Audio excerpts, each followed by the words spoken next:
અયોધ્યામાં ભગવાન રામની પ્રાણ પ્રતિષ્ઠા બાદ ભાવનગર શહેરમાં છેલ્લા ઘણા વર્ષોથી નીકળતી પરિમલ ચોકથી ભગવાન રામની શોભાયાત્રાને લઈને પોલીસ દ્વારા 2 દિવસથી તૈયારી આદરી દેવામાં આવેલી છે। ભાવનગરના પરિમલ ચોકથી નીકળતી ભગવાન રામની શોભાયાત્રાના રૂટ ઉપર ડીવાયએસપી દ્વારા અચાનક ફૂટ પેટ્રોલિંગ કર્યા બાદ ફરી વખત ચેકિંગ હાથ ધર્યું હતું, જેમાં ટ્રાફિકને અડચણરૂપ આડેધડ પાર્ક કરાયેલા વાહનોને પગલે ડીવાયએસપી દ્વારા કડક કાર્યવાહી હાથ ધરાઈ હતી। પોલીસ દ્વારા આડેધડ અને ટ્રાફિકને અડચણરૂપ પાર્ક કરાયેલા વાહનો સામે અચાનક કાર્યવાહી કરતા વાહનો પાર્ક કરનારમાં ફફડાટ ફેલાયો હતો અને દંડ ભરવા લાગ્યા હતા, જ્યારે વાહન માલિકો હાજર નહીં હોવાથી ટોઈંગ કરવામાં આવે।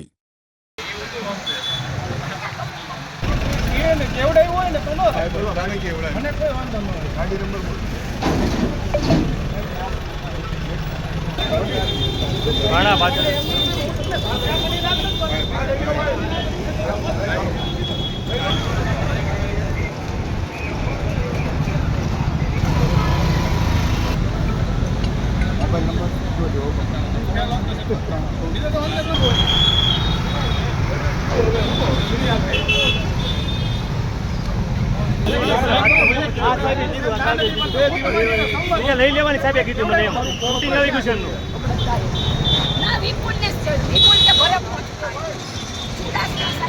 જાઓ આ લઈ જાઓ ભાઈ।